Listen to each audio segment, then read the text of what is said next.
So you brought up the idea the other day of Elon buying a stake in Apple and trying to make that turn that company around. Yeah.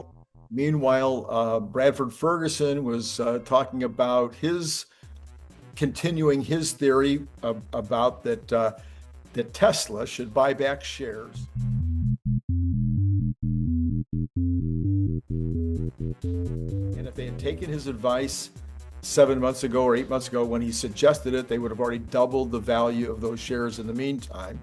Dylan Loomis this morning, no, last night, Dylan Loomis last night said that he was going to give Bradford Ferguson a thumbs up for that idea. Um, and so you're giving thumbs down. Now, here's my, Seriously bad idea. okay, so let me add a wrinkle. Okay. I really was paying attention all those years when Apple was doing the buybacks. I mean, I would listen with both of my ears and everything, any way that I could. I was listening to the entire call. I was watching the stock ticker during the call. How much are they going to, buy back now? And I knew that they had no place else to spend it. I mean, they had what, sometimes they had 100, Apple have run out of ideas. 150 billion in the bank. And, what are you going to do with 150 billion in those days, especially? So, so I watched that with great interest, and I kept thinking, why wouldn't they, very carefully buy on the dips? And that's, of course, one of the things Bradford is saying is buy on the dips. Don't just buy, The dips are only dips in retrospect. of course they are. Of course they are. Everybody says buying the dips Well, it could be a dip if are it's not. are dippy themselves. Listen, you see this guy behind me? Yeah, yeah, That's a moonshot, right. Or a Mars shot. a Mars shot.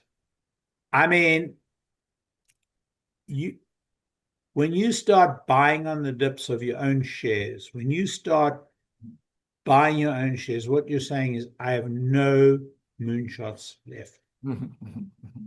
I have no imagination left. I'm done. Here's your money back. So you think it sends a wrong signal? No, I mean, it's perfectly legit. It's Okay. perfectly right. It's not the wrong thing to do. If you're out of ideas, if you're at the end of your game, if you want to relax and reach your 65th year and retire on a great pension, hey, this is fantastic. But if you want to be in the cutting edge of innovation, this is no country for old men. So, okay, now let me give you one more theory here. Just a little bit of variation on the theory. We know that we're throwing off capital, we're throwing off free cash flow now already. Not bad. You're saying you're talking about Tesla. In addition, we know that to that free cash flow that we're throwing off, we are already investing at really high levels before the free cash flow. Low levels. Okay, but most people would say high levels and that we're getting more done than anybody else in the entire. No, we're so capital efficient. Yes. That the capital we're investing is going a hell of a long way further than our competitors. 100%. Exactly. So we're together exactly at this point. So if we look into the future, we're looking at that free cash flow and we're going, what do we do with that free cash flow? Do we buy Bitcoin? Do we buy into No, we buy robo-taxis and we buy Optimi. Okay, but now those robo-taxis and Optimi, at least initially, at least for the next couple of 3 years, are going to have payback. Even if we put them in our own fleet, in the Tesla fleet, the payback is going to be so fast, Larry. Well, let's wait for the payback. Wait, okay, so when the payback comes, hey, I'm going to be the first guy to say, let me get my hands on this free cash flow. Let them pay that back to me. But you guys, I sound like Elon now. I'm actually that guy. Actually in the middle on this that one. Guy. I'm playing the middleman here. Yeah, I mean, I'm talking to that guy. Yeah, right. I mean, you guys, that guy, just thinks that it's all automatic, that we're going to get to this nirvana in 3 months, and that we're going to have all these robo-taxis on the road, and we're going to have all these Optimi, and the money's going to be rolling in, blah, blah, blah, blah, blah, blah. Elon is a little bit more intelligent than me. He's lived this life, and he understands that the road to the future has many problems and roadblocks and,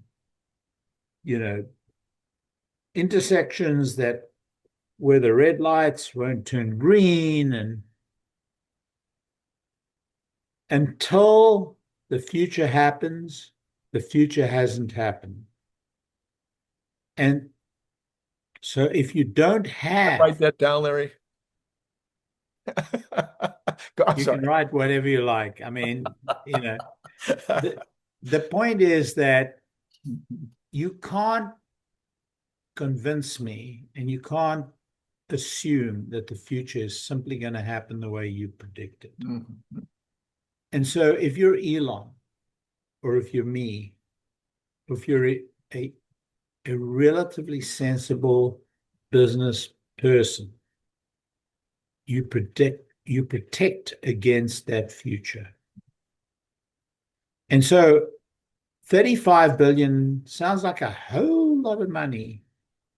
It's nothing compared to what he has to invest in terms of a fleet of robotaxis, a fleet of Optima. Okay, my last argument. Let's say that his very highly sophisticated and talented CFO looks into a combination of futures. He says, okay, this is the highest amount, this is the lowest, the same thing you and I have done our entire business life, good, better, best, or worst case, best case, all these different possible scenarios. The CFO looks into the future and says, even if we want to build and put 100,000 A million. I'm sorry, a million next year. Okay, a million robotaxis into our fleet next year. Even if we want to put 100,000 Optimus into our fleet next year, and then the next year we want to 10x. Well, we won't be 10xing both of those. We want to double up on the robotaxis and 10x on the robots. I've looked at all of those numbers. I've looked at the cash flow that would flow from those scenarios. I'm looking at the cash flow that will flow from the cars and from everything else that we're doing, the energy. I've looked at all of that, and it still looks to me like we would be throwing off, in addition to all of that and what we might need for. You see, this is the difference between you and me, Randy. Yeah. You're looking at the great scenarios that could occur. Yeah. I'm looking at the downside. Okay. The Optimi fail, the robotaxi fails. We have to go back. We have to fix the Optimi. We have to, China's coming out with all these competitive things. We have to improve that. We have to go back. We lose the year. The robotaxi, well, this happens, that happens, this shit happens. Uh-huh. What is the backstop? How much reserves do we have? What do we have to do? The stock price goes back down to 100, below 100, goes back to 80. How do we survive?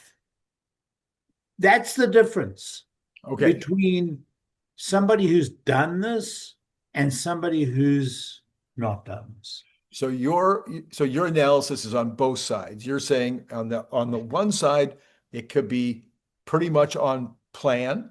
Yeah. And if we're on plan, we need a lot of capital for the first couple of years of that plan. Or both Robotaxi and Optimus could fail in some significant way. Car sales could continue to be flat, if maybe because there's a decline. Yeah. And so car sales stay flat. So we're not throwing off as much free cash flow even on those as we were expecting to. And so therefore we would need the backup money but there's a point at which, right? There's a point at which some of this and this is what I was saying all the last week after Elon put his $1 billion in. I said, Elon is the only guy that gets to walk into the lab. Well, one of a few 300 people that have signed have signed away their life if they would tell anything that they know. But he has the combination. He has all the knowledge. He walks into this lab and this lab and this lab. He looks at the financials. He has the complete set of knowledge. He made the $1 billion bet. I don't think he made the $1 billion bet without knowing that, or having an extremely strong understanding of where they are on Optimus and Robotaxi. And your point is? And my point is that the likelihood of those failing at this point, I think, is pretty. I don't think you're right. Okay, all right. I think Elon is calculating what they're doing is the right thing, but he has no knowledge of the future. Nobody does, of course. Because it is the future. Yes, right. So he's hedging his bets. What is the hedge? Well, we may go out and fail. We may actually produce, we may produce look, not everything that Elon has done has succeeded the first time. No. He's had to, go back and, try it again and so on and so forth. So I think that this notion that it's all done and that FSD is going to go to this full self-driving and we're going to have robotaxis across the United States in the next year, and that we're going to have, all these sales next year and all this revenue from robotaxis, and that everything is great, and that Optimus is going to come out next year. I mean, if I were Elon, I would, no, not if I were Elon. I do believe Elon is not in a space where he can say it's a done deal. Mm-hmm. I think he's in a space where he can say, we've done the best we can, and I think we're going to make it on every front. Mm-hmm. But I think that the right thing to do is to take a 60 to 70 to even 80% view of that and backstop us for that 20%. Because the last thing Elon wants is to be back in 2018, right, 2017, right, and face potential bankruptcy. Right. $35 billion is nothing in the grand scheme of this thing. It's nothing. It's like, I mean, Google has got like 5 times that amount. Right, right. No, not quite 5, but 3 times that amount. Microsoft has got 3.5 times that amount. He has to be able to compete. And, I've presented the case for him buying control of Apple. Right. He has to have the reserve, the strategic reserve, right, to move on that kind of move, given the competition, the competitive environment he's in. Well, and you're saying, and again, on the Apple purchase, you're calling that an Elon Musk purchase, not a Tesla purchase. So that's a completely separate, even though that depends upon the liquidity of every company in his group. Sure. And the valuation of every company in his group. Right. Right. On a very, very, very different subject. By the way, let me make a point. Sure. The valuation of Tesla would change not one jot if they bought back some stock. Oh, okay. I think there's a good possibility that you're right, because it seems it's a story stock, and so a story stock is not exact. You're right on top of it. Yeah.